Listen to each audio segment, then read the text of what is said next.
पुणे शहर में अरबपति बिजनेसमैन होता है। बिजनेसमैन का एक इकलौता बेटा होता है। उस इकलौते बेटे की 11 फरवरी 2026 को धूमधाम से सगाई हो जाती है।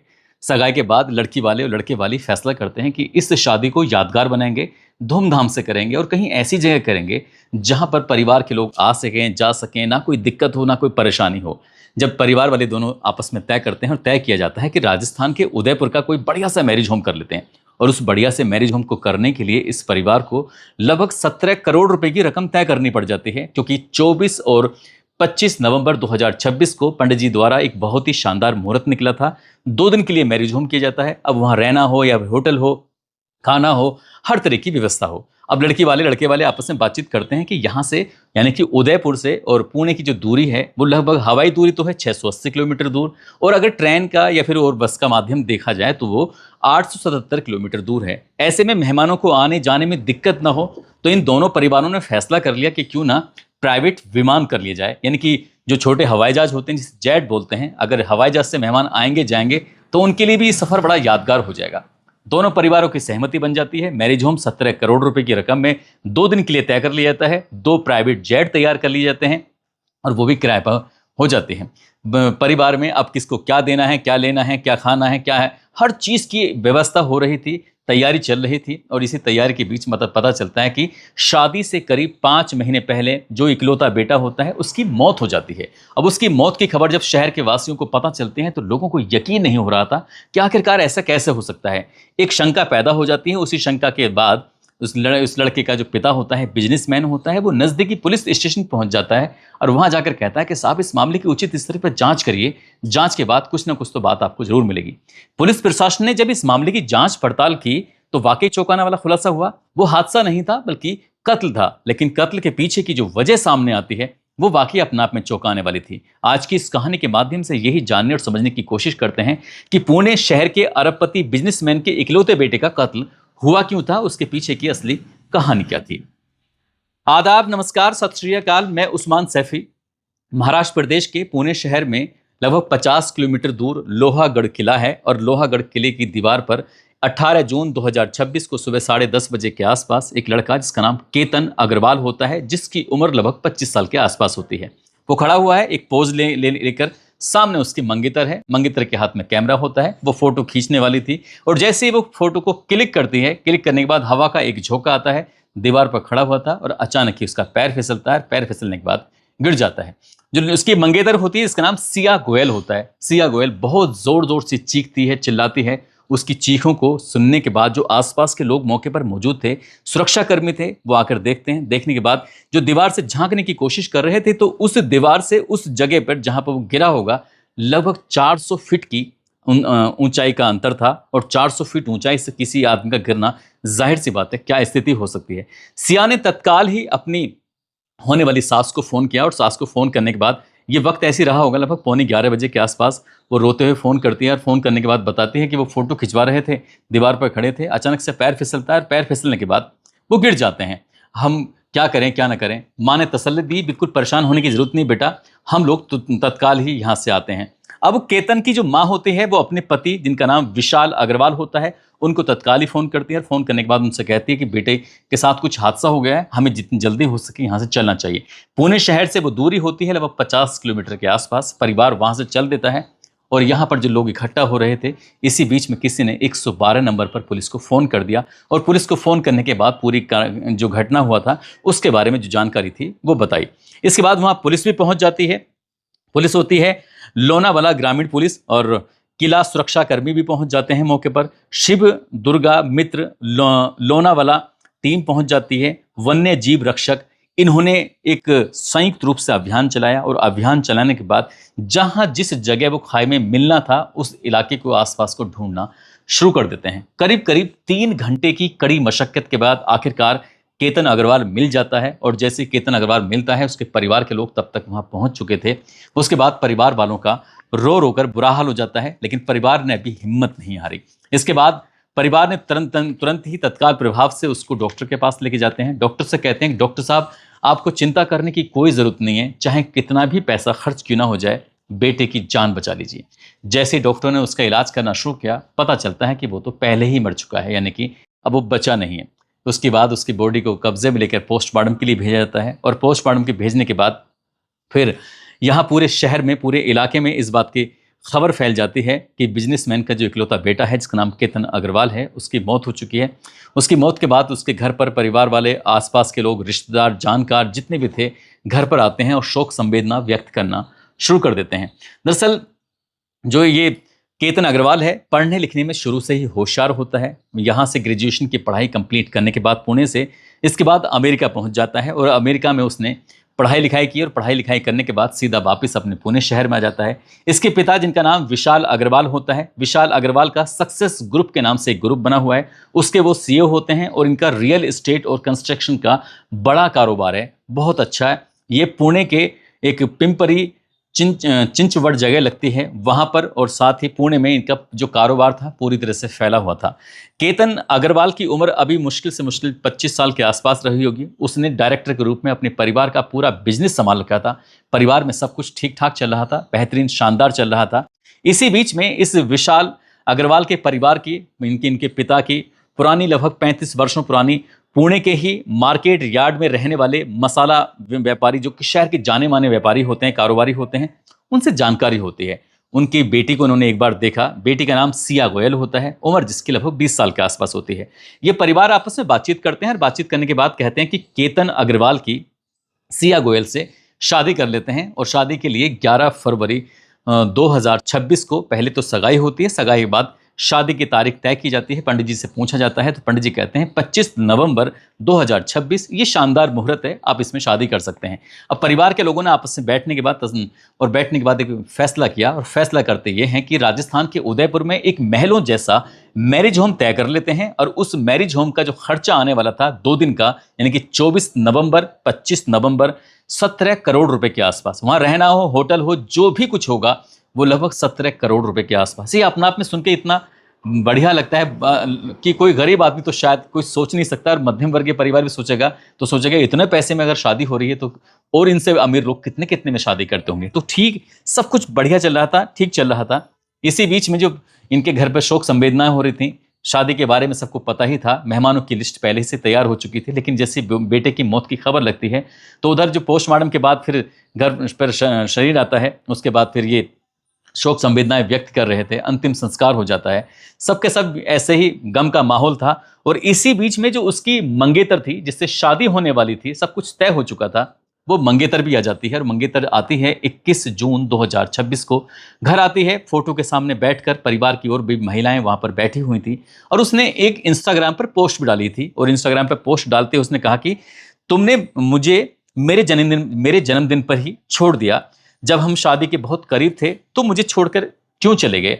और वो कहती है कि मैं तुमसे बहुत प्यार करती हूँ, तुमने मुझे क्यों छोड़ा, वही सवाल बार बार कर रही है। और वो बाद में कहती है कि भगवान तुम्हारी आत्मा को शांति दे। इस तरह का एक भावनात्मक रूप से भावुक एक उसने संदेश लिखा, और उस संदेश को आसपास के लोगों ने भी देखा। वहाँ जो महिलाएं थीं वो भी देख रही थीं कि इस लड़की का क्या कसूर था, इसकी तो शादी होने वाली थी, इसकी तो जिंदगी बनने से पहले ही उजड़ चुकी है। अब इसी बीच में उसकी परिवार की एक बहन होती है, केतन अग्रवाल की। उसने पूछा कि सिया तुम मुझे ये बताओ कि उस दिन जो ये हादसा हुआ था, ये कैसे कैसे हुआ था, क्या हुआ था, क्या नहीं हुआ था, मुझे पूरी डिटेल में जानना है। जब बहन ये पूछना चाहती है, सिया गोयल उसके बारे में जब बताने की कोशिश कर रही थी, थोड़ी अजीब सा उसका फेस हो जाता है, अजीब सी घबराहट उसके अंदर हो जाती है। तभी वो लड़की जब ये बात सुनती है, देखती है, कुछ महसूस करती है, वो सीधे केतन के पिता के पास जाती है। और केतन के पिता के पास जाने के बाद कहती है कि मुझे कुछ डाउट लग रहा है, आप इस मामले की उच्च स्तरीय जांच करवाइए, आपको पुलिस के पास जाना चाहिए, पुलिस के पास जाने के बाद आपको सही गलत का पता चल सकता है। अब जैसे ही उसके पिता ने ये बात सुनी, उसके पिता को भी यकीन नहीं हो रहा था। सीधे वो पुलिस स्टेशन पहुंच जाते हैं। पुलिस स्टेशन जाने के बाद सबसे पहले मुलाकात करते हैं एसपी ग्रामीण संदीप सिंह गिल से। संदीप सिंह गिल से मुलाकात करते हुए कहते हैं कि सर, मेरे बेटे के साथ कुछ अच्छा नहीं हुआ है, आपको इस मामले में उच्च स्तरीय जांच करनी चाहिए। शुरुआत में पुलिस भी इस मामले को एक हादसा ही मान रही थी। उन्होंने कहा कि जो भी बात है, जो भी आपके पास संदेश है, कुछ भी आप बताना चाहते हो, हमें बेझिझक होकर बता सकते हो। तब वो कहते हैं कि साहब 6 जून 2026 को केतन और उसकी जो मंगेतर होती है सिया गोयल, ये इंडोनेशिया के बाली में जाने वाले थे। लेकिन जैसे ही जाने वाले थे, ये मुंबई की एयरपोर्ट पर पहुंच जाते हैं। अब इनका जो पासपोर्ट था वो चेक हो रहा है, पासपोर्ट चेक हो रहा है तो बाकी और भी जो उनके सदस्य साथी थे, उनके सबके पास तो पासपोर्ट था, लेकिन मेरे बेटे का पासपोर्ट अचानक से गायब हो गया। जब हमने उसे हर जगह ढूंढा तो वो मिल ही नहीं रहा था। जिस बैग में पासपोर्ट रखा हुआ था उसमें पैसे रखे थे, उसमें और जरूरी डॉक्यूमेंट्स रखे थे, सबके कागज तो थे, लेकिन उनके बेटे केतन अग्रवाल का पासपोर्ट वहां मौके पर था ही नहीं। इसलिए वो ट्रिप को कैंसिल करना पड़ा। हालांकि जो उनकी मंगेतर होती है बेटे की, उसे कहीं ना कहीं इस ट्रिप पर जाने से पहले से मना कर रही थी, लेकिन जब उसका अब आके मुझे लगता है कि कहीं ना कुछ गड़बड़ है। वो कहते हैं कि पहली बार ये दोनों, जिनकी शादी होने वाली थी, केतन और सिया, 21 मई 2026 को लोहागढ़ के किला में जाते हैं। उसके बाद तो इन्होंने कई बार जिद की, हमने कई बार रोकने की भी कोशिश की। 14 जून को भी ये जाते हैं, फिर 18 जून को जाते हैं। क्या बात है क्या नहीं है, आप इस बात की भी जांच पड़ताल कर लीजिए। और बातों हुई बातों में उन्होंने ये भी बताया कि 14 जून 2026 को भी उनके बेटे का पैर फिसला था, लेकिन एक पेड़ की आड़ की वजह से उनका बेटा बच गया। उस बेटे ने आके हमें बताया कि आज मेरे साथ एक बहुत बड़ा हादसा हो जाता, अगर सिया गोयल वहां पर मौके पर मौजूद ना होती तो शायद मैं बच नहीं पाता। परिवार के लोग पूछते हैं कि ऐसा क्या हुआ था। वो कहता है कि वहां पर एक सांप था और जैसे ही उसने सांप से बचाने के लिए मुझे अलग हटाने की कोशिश की, धक्का दिया, तो वहां पेड़ की आड़ से मैं बच गया, नहीं तो आज मारा जाता, सांप काट लेता। जैसे परिवार के लोगों ने ये बात पुलिस को बताई, पुलिस के पास बात पहुंच जाती है और वो ये भी बताते हैं कि 19 जून 2026 को सिया गोयल का जन्मदिन था और सिया गोयल का जन्मदिन मनाने के लिए ये महाबलेश्वर में हमने एक होटल बुक किया था, 40 कमरे बुक किए थे। हम उसका जन्मदिन जो पूरी यादगार, पूरी शानदार तरीके से मनाना चाहते थे, लेकिन उससे पहले ही उसने एक दिन पहले आखिरकार लोहागढ़ किले में जाने की जिद क्यों की, साहब इस बात की भी आप जांच करवा लीजिए, पड़ताल करवा लीजिए। जैसे पुलिस ने ये बात सुनी, पुलिस ने इस मामले में एक एफआईआर दर्ज की और एफआईआर दर्ज करने के बाद अब पता करना शुरू किया। जब पुलिस ने इस मामले की जांच पड़ताल करने के बाद पता किया तो सिया गोयल जो होती है वो शहर की जाने माने मसाला कारोबारी की बेटी होती है और उस लड़की का जो सीडीआर निकलवाई जाती है, सीडीआर निकलवाने के बाद पता चलता है कि एक नंबर है जिस नंबर पर वो बहुत सारी बातें करती है और वो उसने जनवरी 2026 से बातचीत करने का सिलसिला शुरू किया था और जून 2026 तक उसने जो बातचीत की थी, 2004 बार उसने कॉल किया था। यदि इसे हम घंटों में तब्दील करें, यदि उन्होंने बातचीत का सिलसिला देखें तो उन्होंने 238 घंटे बातचीत की थी दोनों ने। जो उसका दूसरा जो जिससे बातचीत कर रही थी उसका नाम चेतन चौधरी होता है। उसके पिता का ड्राई फ्रूट्स का कारोबार होता है और सिया के जो मसालों का कारोबार होता है और इनकी जो फैक्ट्री, इनकी जो कंपनी है जवी, वो बहुत पास पास में ही होती हैं। इन दोनों की इतनी सारी बातचीत क्यों हो रही है? पुलिस वालों ने जब चेतन चौधरी से बातचीत करने की कोशिश की, उससे उसका नंबर लिया, उसकी कॉल डिटेल निकलवाई, तो कॉल डिटेल से तो पता चल जाता है। लेकिन एक बड़ी इत्तेफाक की बात होती है, जिस दिन केतन के साथ ये हादसा होता है, चेतन चौधरी का उस दिन नेट पूरे दिन सुबह 7 बजे से लेकर रात 9 बजे तक बंद था। उन्होंने पूछा नेट बंद होने का कारण क्या था, उन्होंने कहा मुझे खुद नहीं पता, वहाँ किसी वजह से रहा होगा, मैं तो ऑफिस में ही रहा पूरे दिन। तब वो कहते हैं कि तुम ऑफिस में रहे थे तो पूरी जानकारी दीजिए क्या। उन्होंने उससे सवाल जवाब करना शुरू कर दिया। अब पुलिस ने उस लोहागढ़ के जो आसपास सीसीटीवी कैमरे लगे हुए थे, उन सीसीटीवी कैमरे को खंगालना शुरू किया तो वहां पर एक ऐसा व्यक्ति दिखाई देता है जिसने बहुत ज्यादा गर्मी में उसने मास्क लगाया हुआ है और उसने हुडी पहनी हुई है जैसे सर्दियों में पहनते हैं। लेकिन ऐसा वो अपने आप को क्यों छुपाने की कोशिश कर रहा है? वो बार बार केतन के और सिया के इर्द गिर्द यानी कि 10 मीटर 20 मीटर के फासले से दिखाई देता है। जब सिया से पूछा जाता है कि तुम इसे जानती हो तो वो मना कर देती है, लेकिन उसकी कदकाठी को जब देखा जाता है तो उसकी कदकाठी किसी और से नहीं, चेतन चौधरी से मैच कर रही थी। अब ऐसी स्थिति में वो वहां पर है, इसका नंबर यहां पर नहीं है, लोकेशन में भी वो दिखाई दे रहा है, लेकिन सर्विलांस में उसकी लोकेशन मोबाइल की नहीं पाई जाती है, सीसीटीवी में उसकी लोकेशन पाई जाती है। पुलिस ने इस मामले को और गंभीरता से लेते हुए दोनों को हिरासत में लेकर जब पूछताछ करना शुरू किया है तो पूछताछ करने के बाद पता चलता है कि दोनों की 1 साल पहले से जान पहचान हुई थी। 1 साल पहले से जान पहचान होने के बाद दोनों रिलेशनशिप में आ जाते हैं, यानी कि एक दूसरे के साथ ऐसा भी दावा किया जा रहा है कि दोनों शारीरिक संबंध भी ये बना चुके थे। सब कुछ ठीक चल रहा था, लेकिन इस लड़की की शादी तय हो जाती है एक रियल एस्टेट वाले कारोबारी से, जो इस शहर का जाना माना कारोबारी है, और वो कहीं ना कहीं अपने परिवार को इस शादी के लिए मना नहीं कर पाई। अब ऐसी स्थिति में उसने सोचा कि अपने प्रेमी के साथ कैसे रहे कैसे ना रहे, उससे शादी करना चाहती है, लेकिन उसके मंगेतर है, उसे कैसे रास्ते से हटाए। तो जब पहली बार 21 मई 2026 को वो लोहागढ़ के किले पे जाते हैं दोनों मिलने के लिए, तभी मुलाकात करते हैं। मुलाकात के दौरान ही पता चलता है, यहीं से उसके दिमाग में आइडिया आता है कि क्यों ना इसे ऊपर से धक्का दे दिया जाए, जैसे क्या इंदौर में सोनम रघुवंशी ने राजा रघुवंशी को धक्का दिया था। ठीक वैसे ही उन्होंने एक प्लान किया और प्लान करने के बाद ये लेकिन उस दिन तो मौका मिल नहीं पाता। ये दोनों प्रेमी और प्रेमिका आपस में तय कर लेते हैं कि किस तरह से मंगेतर को रास्ते से हटाना है। अब इस घटनाक्रम को अंजाम देने के लिए ये कई बार वहां जाने की कोशिश करते हैं, लेकिन वहां उन्हें मौका नहीं मिल पाता। 14 जून को जब धक्का दिया गया था तब पेड़ की आड़ की वजह से बच जाता है और उसने आके पूरी घर पर कहानी भी सुनाई थी।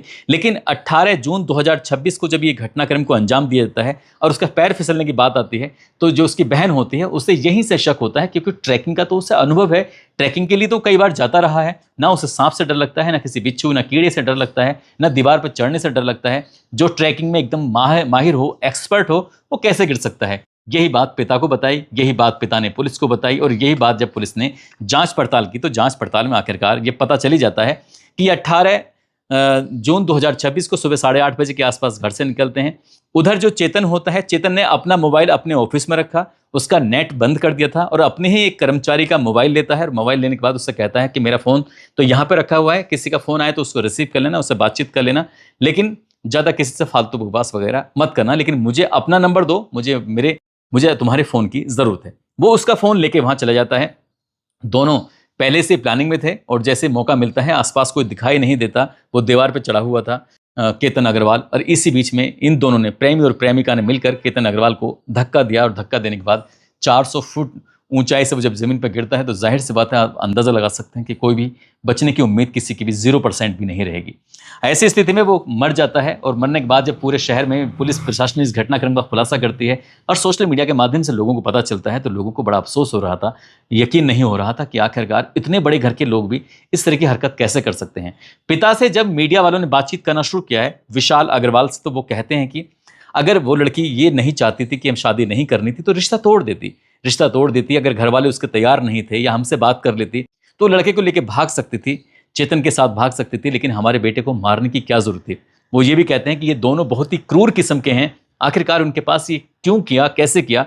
पुलिस को हर एक पहलू की इनसे जांच पड़ताल करनी चाहिए। जांच पड़ताल करने के साथ इस मामले को फास्ट ट्रैक कोर्ट में चलाना चाहिए, और फास्ट ट्रैक कोर्ट में चलाने के बाद कम से कम समय में इस मामले में कोर्ट की तरफ से फैसला आए, ताकि समाज में एक मैसेज जाए कि किसी के इकलौते बेटे की इस तरह से हत्या नहीं करते हैं। अगर तुम्हें शादी नहीं करनी थी तो कम से कम दूर चले जाते, कम से कम इस तरह का नाटक तो नहीं करना चाहिए था। इस घटना ने न केवल पूरे पुणे को, बल्कि जहां जहां तक जिन जिन लोगों ने इस घटनाक्रम के बारे में सुना था, उन लोगों को बिल्कुल भी यकीन नहीं हो रहा था कि लड़की इतनी शातिर हो सकती है, वो भी एक अच्छे बिजनेसमैन की बेटी होती है, और जिससे वो प्यार करती है वो भी एक अच्छा खासा बिजनेसमैन का बेटा होता है, जिसकी उम्र लगभग 22 साल के आसपास होती है। 20-22 साल की उम्र में वो इतना शातिर दिमाग लेकर कैसे पैदा हो सकते हैं। दोस्तों, इस पूरे घटनाक्रम को सुनाने का उद्देश्य किसी को परेशान करना नहीं है, किसी का दिल दुखाना नहीं है, बल्कि आपको जागरूक करना है, आपको सचेत करना है। आप जहां भी रहें अपना ख्याल रखें, सुरक्षित रहें। जय हिंद, जय भारत।